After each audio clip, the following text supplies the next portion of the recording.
out of 60 hens, nakaka-produce po siya ng 50 eggs or more or less, di ba? In a day. Kano naman ang benta ng sisiw? Ngayon po, ang bentahan natin ng sisiyo, sir, 150 po.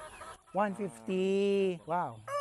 Malaki negosyo, no? Pag nakakita kasi ako ng brown dati, ang thinking ko, it's organic.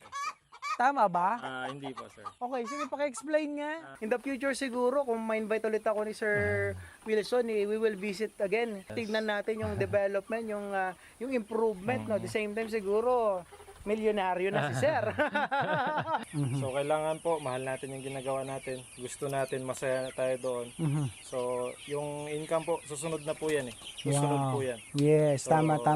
Tuloy-tuloy lang po tayo as long as na masaya po tayo. Yun. 50 plus eggs ang napoproduce sa isang araw, iniipon in 15 days, bago ilagay sa incubator, incubate ng 21 days. Then, after 21 days, mapipisa. Then, pwede nang ibenta. Sisiw pa lang, pwede nang pagkakitaan. So, ang gandang negosyo ng mga kabidyo.